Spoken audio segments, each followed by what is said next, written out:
And I saw with my eyes these awful scenes that you can imagine, entire families of elephants slaughtered. And I start thinking, wow, we are fighting against gigantic, brutal forces. Wildlife crime, environmental crime is the fourth largest criminal enterprise in the world, up to $260 billion per year, so including illegal fishing, illegal logging, a lot of other stuff. So I had only one question. I start asking around. So listen, we are fighting against the fourth largest criminal enterprise in the world.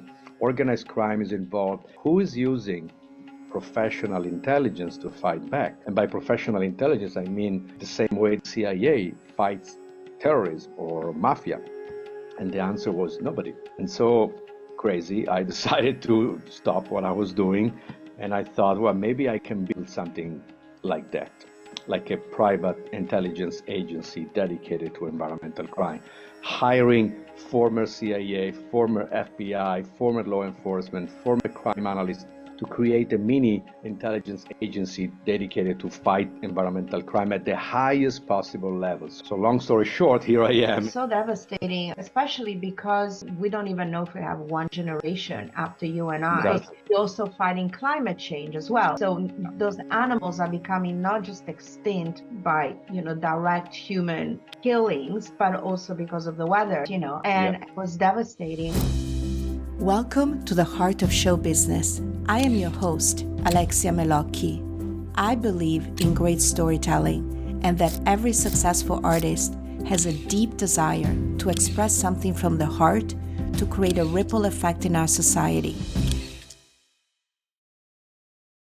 Well, hello to all my listeners and now viewers of the Heart of Show Business, because I am finally repurposing my content and putting it on YouTube. I just a little late in the game, but so you're gonna get to have a special treat with my guest today, because beyond the fact that he's a fellow Italian, and of course, I love interviewing my Italians who are trailblazers and game changers, but what he's doing is so important. I mean, I don't even I'm just going to read off some things because usually I memorize, but it's very, very hard. So Andrea Crosta is an entrepreneur who has an experience in environmental crime, anything with wildlife, money laundering, human smuggling, narco trafficking, corruption, and especially with wildlife and natural resources. So he has 30 years plus experience in conservation, wildlife protection, environmental wildlife crime investigation, and he also manages nonprofit organizations. He also has experience in high-tech advanced homeland security solutions across the world, and he's also the founder and executive director of WildLeaks International, which is a pioneer in the use of professional intelligence to fight environmental crime, which is amazing. He collaborates with various law enforcement and government agencies in the United States and in the world. And also, of course, he's an advisor to the Nature Crime Alliance. He's a founding board member of the Wildlife Justice Commission. And on top of it, because he's got a nice face and a good personality as well, he's also been featured in the Netflix documentary The Ivory Game and in the Disney Plus Nat Geo documentary Sea of Shadows, which was executive produced by Leonardo DiCaprio. And what's really interesting for me especially is that he's creator of WildLeaks, which is, I guess it's like a WikiLeaks for whistleblowing for environmental and wildlife crime, which to me is super fascinating. So I could say so much more. Obviously, he also has a Bachelor of Science in Psychology, which helps given that he's dealing with criminals and he needs to read their room, so to speak. Yes, a lot. Right? So welcome to my show, Andrea. Thank you for having me. It's a pleasure. So Andrea, what does a nice boy from Italy end up in America doing what you're doing? Because Italians are not necessarily like, oh, hug the trees and love the planet and save it all. I mean, I don't want to be discriminating towards my own people, but we're not necessarily You're right. Super active, right? Yeah. Well, I was born in Italy with this huge passion for wildlife and wild places and animals. And although I was a city boy in Milano, so not much nature around, just the dogs of my grandmother. I remember that was the only link to animals I had. But always wanted to do something with animals and with wildlife. But in the meantime, other things happened. So I did my first master degree was biology at the University of Milan, but then I went into business. Uh, it has been a long circle of life. I was for many years in the high-tech sector. In 1998, I established one of the very, very first e-commerce companies in Italy. That was the prehistory of shopping online with Microsoft. I sold the company. I did other stuff, still high tech, but related to security intelligence and homeland security investigations. And this is more or less how I got to what I'm doing now. So I think the pivotal moment was in 2010. I was in Kenya, working as a security and intelligence consultant to a high-profile person in Kenya, and that was we were right in the middle of the elephant poaching crisis when we were losing 40, 50, 60,000 elephants per year for the ivory trade. And I was right in the middle of it. And I saw with my eyes these awful scenes that you can imagine, entire families of elephants slaughter. And I start thinking, wow, so we are fighting against gigantic, brutal forces. Environmental crime, wildlife crime, environmental crime is the fourth largest criminal enterprise in the world. We're talking about up to $260 billion per year, so including illegal fishing, illegal logging, a lot of other stuff. So I had only one question. Back then, I started asking around. So listen, we are fighting against the fourth largest criminal enterprise in the world. Organized crime is involved. Transnational traffickers are involved. Who is using professional intelligence to fight back? And by professional intelligence, I mean the same way the CIA fights terrorism or mafia. And the answer was nobody. And so crazy, I decided to stop what I was doing. And I thought, well, maybe I can build something like that, like a private intelligence agency dedicated to environmental crime, hiring former CIA, former FBI, former law enforcement, former crime analysts, former undercover specialists to create a mini intelligence agency dedicated to fight environmental crime at the highest possible level. So not the poachers, not the small fish in the field, but the top transnational, international traffickers and businessmen and kingpins behind basically the criminal exploitation of nature. And that's how, so when I decided to create this organization as a charity, as an NGO, because I thought it had to be in private hands, not government, I decided that the best place to start it was the United States, basically, because it's easier for a fundraising point of view, media point of view, and also working with some of the most important law enforcement agencies in the world, like Homeland Security, for example. So long story short, here I am. In the meantime, I created an organization. More than a decade passed. I became a U.S. citizen in the meantime, and now I do have an incredible team with me that help me doing really important things. That's what we think around the world. That's amazing, because you would think that these things are pretty easy to find out and discover. I mean, how does it work when you're tracing? Obviously, you don't have to give corporate secrets or business secrets, but how does it work when you have to trace, a major deal about to go down? I mean, do you start from the deal, you're getting like a tip, sort of like, we're having an auction at Christie's and there's an equivalent of that, of a deal about to go down, and then from the deal and the potential buyer, you trace down who the seller is? Or is it chatter on the internet, like obviously because you have the WildLeaks? How do you get the first lead to whatever is happening that you decide that you want to pursue? It can happen in many ways, but in general, we operate as a small intelligence agency. So we have We recruit sources and assets in the field all over the places.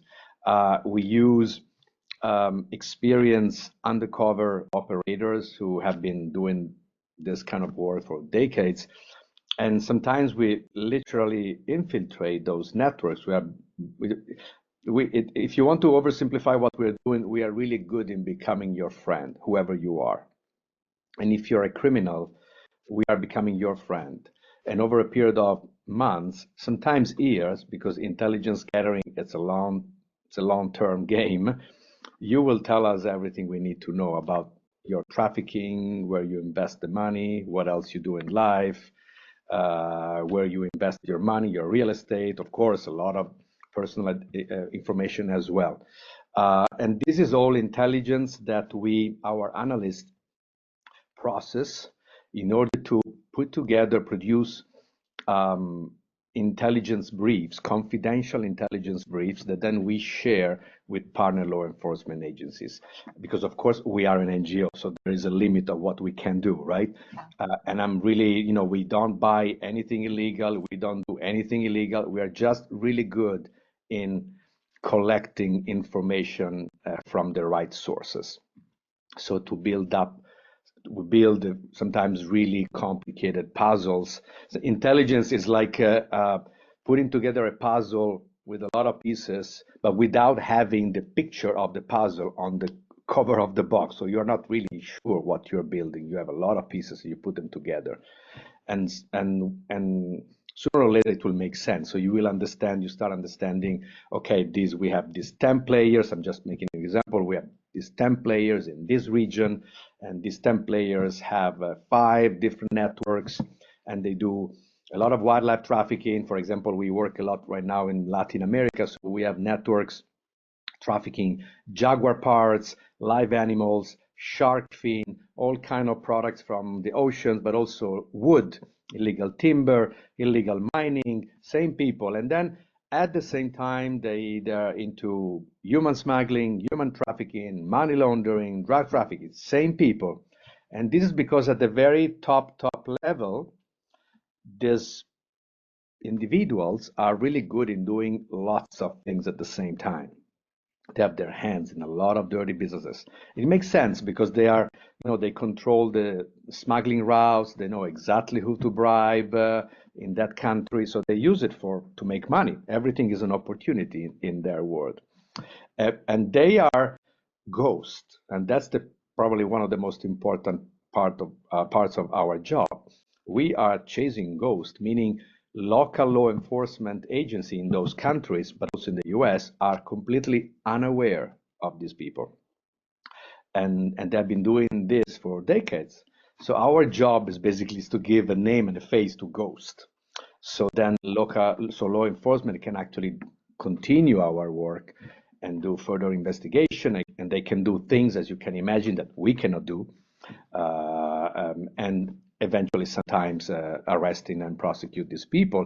But even when they don't arrest and prosecute people, it's super important for governmental agencies and stakeholders in general, because we publish a lot of public reports, to know what's going on out there. Because without knowledge, you have nothing. Of course, everything starts from knowledge. So we bring knowledge to the table about complicated phenomena around the world that are really difficult to understand and to get information about. Wow. I mean, it is so hard to imagine that people are monetizing on wildlife. Like they actually think that getting a body part of an animal is going to have a certain value, much like a piece of art. And people are out there wanting to buy it for whatever reason as an investment. So obviously, it's such a big problem to handle. And I'm wondering, do we not think that if we stop the buyers, then the seller is not going to exist? Like, would it not make sense to stop the buyer first? So that, because if nobody buys, then the seller has nothing to sell, right? Absolutely. Unfortunately, as you probably, a good example, sometimes, not always, but a good example is narco trafficking. the same point is valid for narco trafficking. Like if people will stop buying illegal drugs, that will solve the problem, right? But people don't stop buying illegal drugs because they don't care about the consequences. And when we talk about wildlife products or natural resource, it's either natural resources like fish, illegal fishing, or timber. And there are certain countries, mostly in Asia, but not only, and they have a gigantic need, a hunger for these resources. They will never stop because they need a lot, and don't they don't care if the only way to do it sometimes is illegally. They do it anyway. For some other products like wildlife products, I don't know. I'm thinking rhino horn or ivory or tiger parts or jaguar parts or shark fin. This is even more complicated because we're talking about hundreds of years, centuries of traditions in those countries. You don't change it like this. No matter how much advertisement and awareness campaigns you launch, it's not easy. So ideally, yes, if they stop buying, but in reality, they are not doing it. And our work is urgent because in my opinion, especially those countries in Asia where they buy a lot of these products, illegal products, we need a full generational change to see some change, if not two. And many species, wild species, animals, wild places, habitats don't have this time. I mean, they were gone by then. So that's why our work is urgent, because in order to make sure that the next generation will find something to protect, we have to protect it now. Otherwise, they will find no rhinos anymore. Even if one day they will decide they don't want to buy rhino horn anymore, there will be no rhino other than in zoos, and that would be so sad. And so, so that's why our angle, you can, of course, there are many ways to work it. I'm not saying don't do awareness and advocacy. Of course, we have to keep the channel, keep the communication open, and try to find with them a solution, of course. And you also have to work in the field, on the ground, with local communities, because sometimes local communities are the best guardians, right? So you have to empower them, to give them tools to protect their land and their animals and their wild species. At the same time, you have to zero on the biggest international traffickers in the world, because they are the real menace behind the whole thing. They control the trafficking, they set the price, they make available the stuff, and the poachers and the illegal fishermen and the hunters in the field kill animals or harvest illegal natural resources because of the traffickers asked to. So it's not the other way around. It's the key point, the starting point of everything is the trafficker, not the poacher.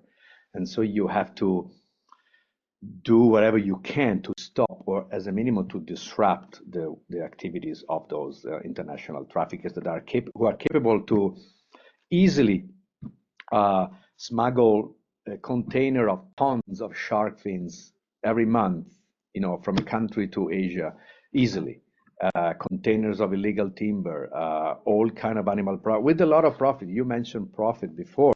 Think about jaguar. We're working a lot on jaguar trafficking, jaguar poaching. So they're particularly interested in jaguar fangs, so the four teeth, right? Because of in Asia, for superstition and everything, whatever. They really love it. So they buy jaguar fangs in Bolivia, for example, or in Peru for maybe $20, $30, okay, which is nothing, a lot for the local community, but nothing. The same fang is sold for $1,000 in Asia. So the markup is incredible, okay? And that's why they do it, because it's a lot of money. And that's why, especially in the past few years, big organized crime groups, including the cartels, narco cartels, are also jumping into the opportunity of, of trafficking nature, because it's really profitable and very low risk. Oh my God, that is so devastating, especially because, like you said, we have we don't even know if we have one generation after you and I, because Exactly. we're also fighting climate change as well. So those animals are becoming not just extinct by direct human killings, but also because of the weather. I was just talking to the executive producer of the Queen's series, and she was saying that they shot, because of COVID and everything, they had to took them years to film something in Africa, and they said, those elephants, like that they started filming 1 year, the next year they were gone. They were Oh, all, yeah. and it was devastating. And what I'm curious about is, are governments cooperating with the punishment of these individuals once you catch them? Because, with corruption and everything, I mean, say a big trafficker gets caught in whatever country they are. Is there extradition? Can they get away? Can they, buy themselves their freedom and get back to what they're doing? Because it obviously, or because how do you stop them if Yeah. they're not going to be locked up for the whole No. life, you It, know? yeah, it depends from country to country, and that's why we work a lot with the U.S. government, and because in U.S. law enforcement agencies can do things that other government agencies around the world cannot do. Uh, because we deal with international traffickers. Sometimes we make sure they get arrested by U.S. authorities, or at least in countries where the U.S. authority has a voice.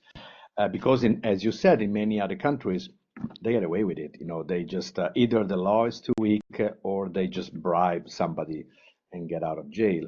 But that's why our work, we are pioneers in what is called environmental crime convergence, which is the convergence of environmental crimes like wildlife trafficking or illegal logging or illegal fishing with other serious crimes, Mm. human trafficking, money laundering, drug trafficking, organized crime. What does it mean? It means that not only the people involved are the same, so they traffic, they are behind the criminal exploitation of nature, but also people and drugs as well. And we, as an organization, are able to collect information about everything. So when we provide law enforcement authorities a case file or a confidential brief, we present a lot of information, a lot of intelligence about also the other serious crimes. So uh, we allow law enforcement to go after these people for crimes that are more serious than wildlife crime. Okay, I call it the reverse Al Capone approach, meaning Al Capone, if you remember, it was taken down by for tax evasion because that's what they had. So we are doing the opposite. We are trying to take down these people for crimes that are more serious than wildlife crime, because if they get you for wildlife trafficking, in many countries nothing happened, but if they get you for human trafficking or money laundering or drug trafficking, you go away for life. And that's how we are trying to change the game. And so that's why I mentioned before, it's not just about arrest and prosecution, but it's also about informing all the relevant stakeholders, including government entities, that what's going on, that the situation out there is more complicated than what they think. Uh, Yeah. Other crimes are involved, and so it would require a different approach, different kind of professionals, different task force. Of course, if you think about, for example, wildlife trafficking, you imagine, oh, okay, so I need probably, I don't know, the environmental police or the wildlife police or Fish and Wildlife Service. But with crime convergence, everything changes. You need a task force. You need the FBI, Homeland Security, Yes. a different kind of entities that can do a lot more. And so that's how we are trying to disrupt the destruction of nature by these people. That is amazing, because you're kind of reminding me right now. Clearly, we all know that Sound of Freedom broke all the box office records because it actually showed the work of people behind the scenes and how they were able to save those children, from this horrific, horrific situation. So, have you lived without really going into details, but have you lived like your own Sound of Freedom moment where there's something that you did through the organization? You know, if you don't want to name names, you don't have to. Obviously, a lot of it was covered also in the documentaries that you were part of, where you can say, because of that, I was part of that, and that brought about this. Absolutely. We were behind a lot of high-profile arrests, first of all, in the past few years. We contributed significantly to, for example, last year in Southern California, U.S. authorities arrested two of the most important marine products traffickers ever arrested on U.S. soil, and we contribute to that as well. I cannot get into details, but we were behind that thing as well. 2 weeks ago, Dutch law enforcement in the Netherlands arrested one of the most important wildlife trafficker in Europe, who, interesting enough, has been smuggling wildlife product, illegal wildlife product from Asia to Europe. So it usually is the other way around, because of course now there is also local consumption in Europe. So these are the most visible things behind, that you can see, that you can, and there, of course, nothing would have happened without us. So that's our first responsibility.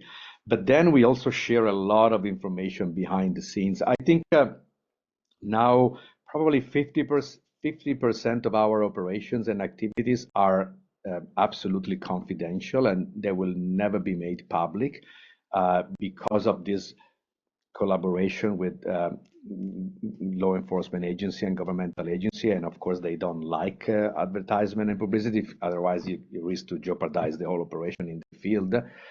I can say that because of our work, now key government authorities are more aware, more prepared, and have more information to do their job. So that in itself, it's a huge accomplishment. That's incredible. And you because you are a nonprofit or not-for-profit, how do you get do you hold fundraisers on a regular basis? Does this fundraising come from individuals, or does it come from organizations that obviously are behind, wildlife preservation activism, or how does that work? It's a mix of everything. We receive donation. We are an NGO, a 501c3 registered in Los Angeles, California. So we receive money, funding, donations from single wealthy individuals, foundations, family offices. We apply to grants, including federal grants, because the U.S. federal government every year, there are grants that you can apply to do work on wildlife trafficking and environmental crime. We also receive money from, of course, foundations and people outside the United States. It's a mix of everything. We try in the past a couple of times to throw like a fundraising events here in Los Angeles. It's not super easy. I mean, I can talk a lot about it, but it's not my favorite thing to do. It's so difficult, and people come and then they drink and eat and they don't donate. So maybe they're fatigued. I don't know. It's complicated. We are not. I mean, there are NGOs and charities really good in throwing parties and gala events. We are not so good, meaning we are very field oriented, and so far most of our funding comes from direct donation from foundations or people or organizations.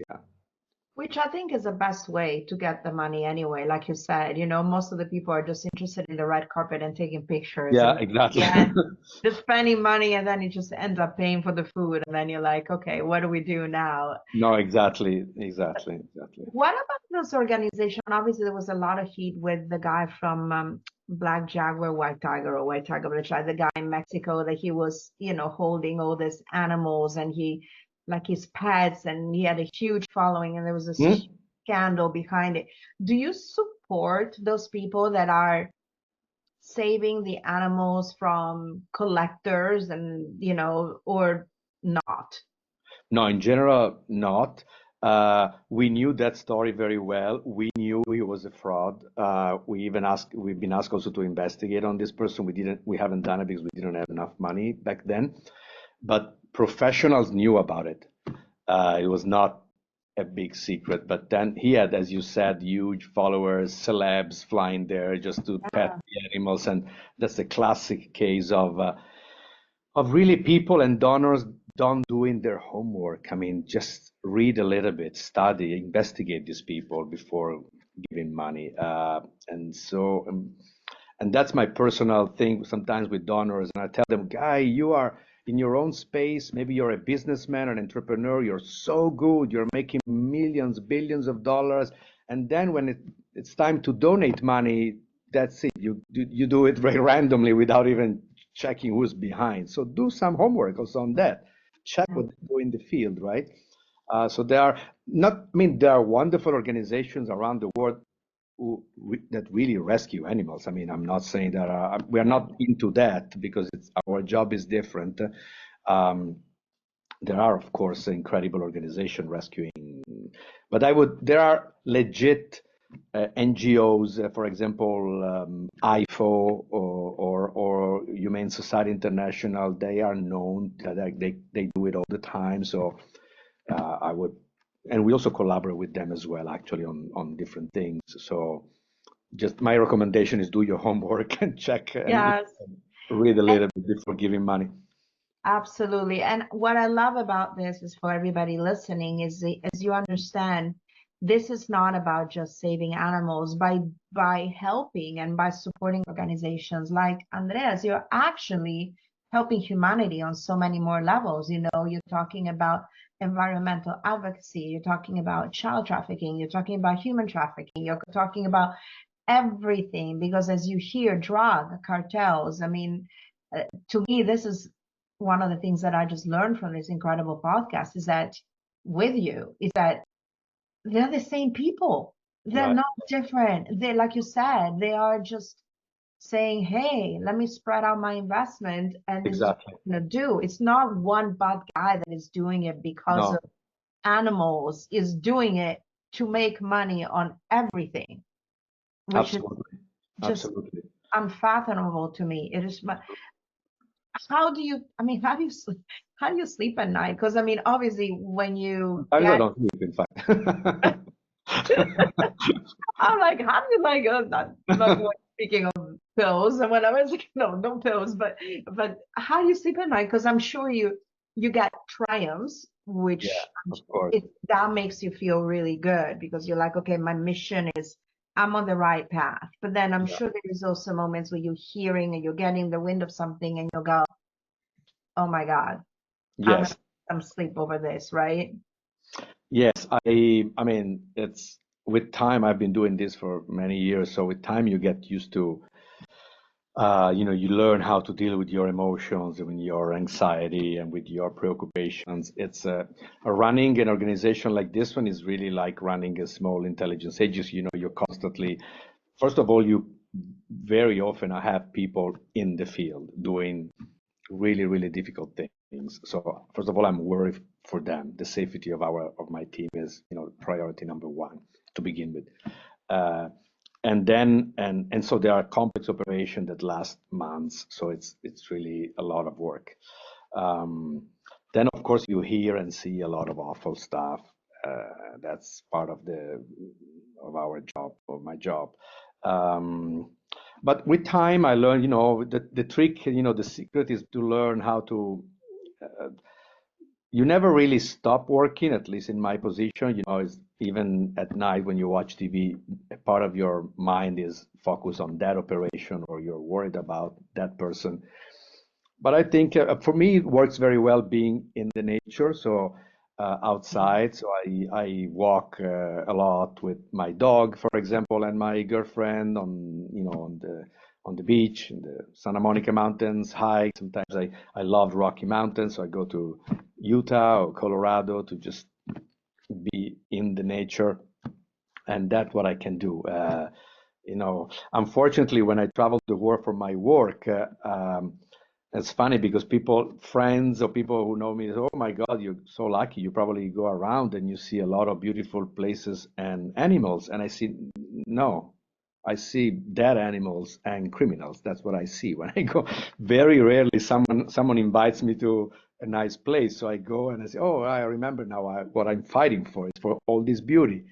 But sometimes it's not possible. So I think it's a mix of small things. And I think it's not only for me. I think it's valid for everyone to find your own mix of simple things that actually are simple but super important for your mental health. Exactly. I think because mental health is so important. I'm a huge empath. Of course, I'm always trying to rescue dogs and cats and my small things. And I get so rallied up when I see documentaries and things like that. I'm like, I feel so helpless. What can I do? But then I have to remind myself that I have to be in the right state of mind, because if I'm not, then I'm not going to be able to help.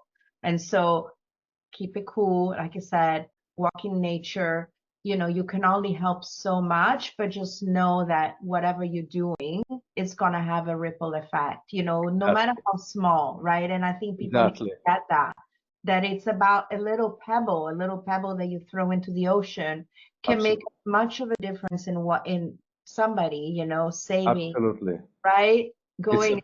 It's about macro impact or sometimes micro impact or macro, but whatever, if you have impact on even only one life, yes, you means the world for that life because you save that life or you save that situation. So that's you do what you can, but it's for me it's impossible not doing it. I will not be able to look at myself in the mirror in the morning. So that's my the driving is just do it.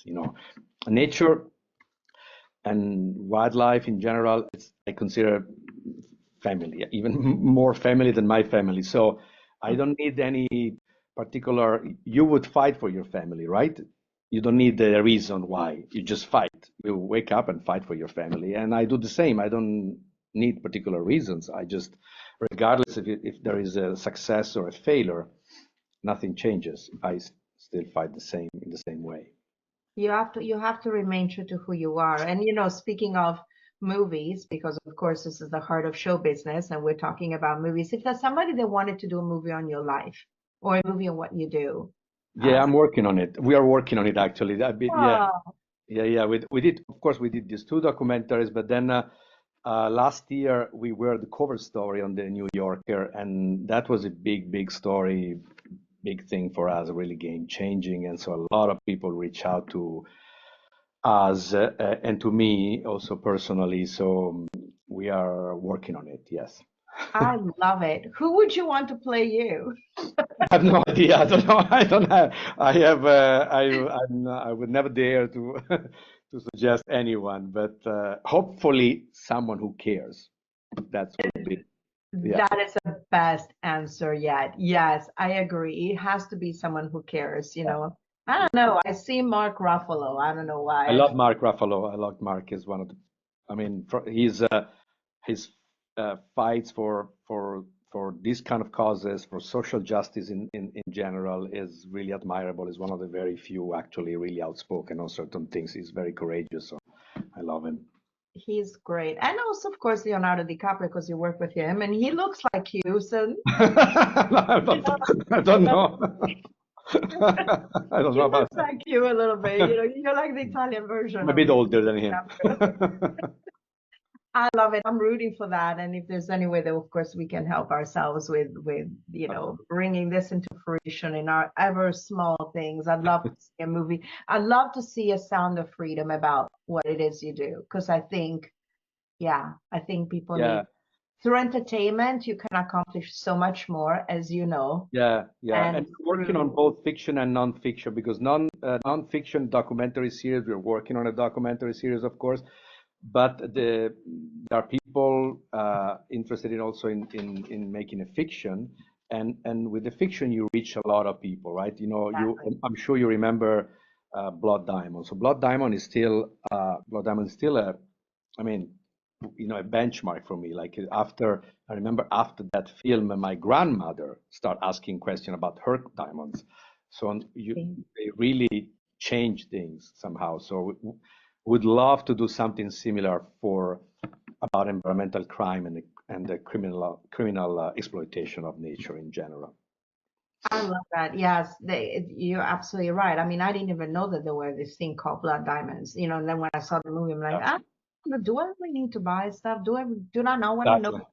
it's coming from? You know, and very, Exactly. very important. So, in closing, because of course I'm going to bring you back on whenever there is something fabulous to announce, such as your movie or Thank your your documentary. In closing, you know, I already warned you.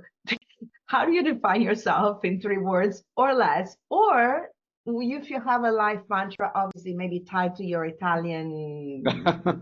Milanese, you know, always solve it with somebody who's not from Milanese. I'm from Milan too. I don't know. There's always a solution to life with something that our ancestors or family teaches us. So is there something like a life mantra, or you can do the definition of yourself? Well, I think that I am driven by experience and facts. Okay, so I'm obsessed with those two things. Experience, I mean that as the central has to be central to your life. So you have to experience things yourself, and no matter what what they tell you, no matter the rumors you hear, it's your experience will define who you are and what you will do and what you will know. So first of all, first-hand experience and facts, because we live now in a time of rumors and fake news and conspiracy theories, and we desperately need the facts, you know, fact finders. And I consider myself a fact finder. I bring everything we say or write is backed by evidence and facts collected by us firsthand. And that's the way to go, in my opinion, in our industry, in the media especially. So that's those two central parts of my life. That fact, yeah, it is so important, especially because we are so easily swayed by social media today, you know, and everybody's gossiping and everybody's talking and giving opinions without even knowing. Exactly. Actually having an opinion is just hearsay or just brainwashing. And so it's very, very easy to lose your identity in the process. And I think Yeah, when you get more facts, you know, and you find the truth, you will also find your identity. I believe absolutely. that. Absolutely. Yeah, It's very important to me. yeah. Such a pleasant conversation. I mean, I just so enjoyed. We've been trying for months. We did it, Andrea. It's Not easy to catch. I apologize. Oh, that's all right. You know, you're there fighting the good fight, and you know, of course, I'll be dropping on the show notes a link to your organization, and of Thank you. course, you know, the shows that you've been involved in, and anything that people can support will be there rooting for you. Thank And you. yeah, it's been great having you. And for those of you who enjoyed this episode, please do subscribe, rate, and review. And then if you find it in your kind moments to think about helping organizations like this one or any organization, doesn't have to be Andreas, anybody who's doing something about making the world a better place, be it animals, being the vets, PT, like there's plenty to choose from. But I believe that one less coffee a day, you could actually do something and help the world become a better place. I really believe that. So please do something about it. That's why I have my podcast. Andrea, thank you so much for coming on my show. Thank you for inviting me. Such a This pleasure. is, oh, it's been wonderful. This is Alexia Melocchi, the heart of show business, an Italian interviewing another Italian for a change, making waves. Thank you and ciao.